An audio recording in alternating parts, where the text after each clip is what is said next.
Така, здравейте, какво правите, хора? Глежа малко така, защото тази видео го снимам за втори път. Много съм изпотен. Така, сега ще правим една кола, която може да вдига неща. И ще ви покажам какво ви трябва. Трябва вече това от тези сетове на сети, които са новите от 2024 или 2025 или бяха, не знам. Взимате ето тази част, взимате една ето такава, слагате две ето такива части. Аз си избрах да са моите да са червено и сиво. И го штраквате по този начин, правите го това още един път. И отиваме към другата част. Другата част... Чакайте само да я разгодя. Другата част е самата основа на колата. Защото, нали, без основа нищо няма как да стане. Питам се да прилича на друга туториал. Трябва две такива гуми, ето такова. И съединявате едната да от едната страна, другата да от другата страна. Да се получи ето това. Така. После взимате три ето такива и ги съединявате по ето този начин. Слагате в единия край. Взимате още едно ето такова, слагате го. Взимате едно ето такова и го слагате също. За да стане ето по този начин. Това го повтаряте от другата страна. Трябва да е по същия начин. Чакайте само да го направим. Между другото на друго място, както можете да забележите. И да, по-удобно ми е тук, отколкото да съм на пода. Трябва ви после едно ето такова. Го слагате най-отпреда, където има дупка. Т.е. където не е запълнено. След това слагате едно стъкло. Ето по този начин. Слагате двете неща, които направихме. Ето тези двете. От двата края.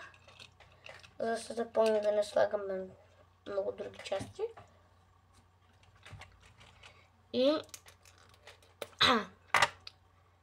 взимате ето такива ногти и ето такива части и ги съединявате, за да стане ето това. Правите три такива. Двете гледате са от външната страна, едното да е от долната страна. В смисъл, трябва ви е такова и да ги съедините. Така. След това ви трябва едно ето такова и го правите по този начин. Така. За следващото нещо ще ви трябва едно ето такова. Едно ето такова. Чакайте само да го разгледам. Аз си ги разгледам предварително, не знам защо. На двата туториала не съм ги разгледал. Така. Ще ви трябва и едно ето такова, както и две ето такива. Така. Вземате едната част и почвате да заглавяте. За да се получи по този начин и отгоре слагате това. От едната страна слагате това.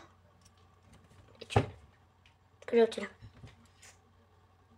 Ако го изгубя, това е единствената такава част.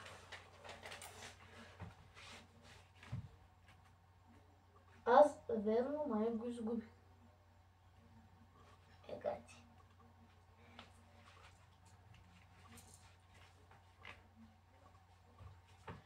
Ще се върна, ако го намеря след малко. Истината, че ми било на стола, аз търсих долу, да няма нищо. Така, вземате тази част. Щраквате с едното. Да мога да щракна. Така, готово. Вземате ето това, което вече сте построили и го щраквате с другото. Вече имате две части. Щипката и колата. Трябва да ги съедините, както казах отпреди има едно е такова, това се съединява вътре. И става така. Това е нашата кола, само трябва да се добави и една седалка, която забравя да добавя по-рано. Като вие може да се прецените дали да я слагате най-отпреде или най-отзаде. Аз се слагам най-отпреде. И ми се щупи колата. Седалката е най-трудното нещо за слагане, което има в Божията история. Така. И това ви е колата. Тя може да вдига неща. Дали ще направим тест за вдигане. Така. Ще нуждаете. Скоро няма се нуждаете, защото аз ще го правя. Ще нуждаете. Що казах пак, ще се нуждаете? Аз съм вече като машина. За този тест ще използвам лодка, дракон, кола, човек, избрах Арин и той е... I don't know what is that. Намерил го, прилича на чък и ще го използваме така. Първо с човека, дали ще може да го хване, да го задържи. Ето така в нормалната му позиция. Чакайте.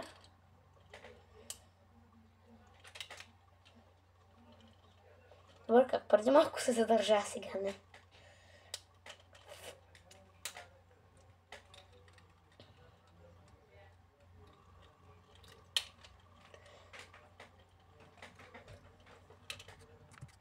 Със силата на обработката сме готови.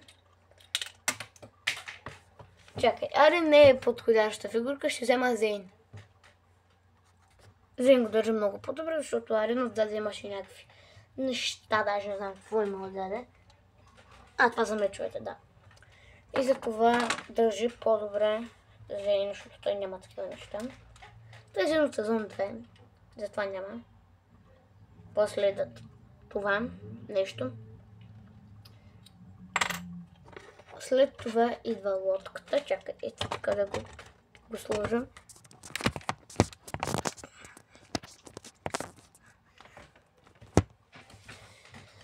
Чакайте малко да взема поставка от китайския магазин и ще се върнем след малко. Така, готов съм за лодката. След това слага супер добре. Махаме я, вземаме колата. Където и тя слага супер лесно. Вземаме дракона. Трябва да дадем малко назад, не да се подпираш. Мой дракон не. Райо не. Ще трябва да се държиш там.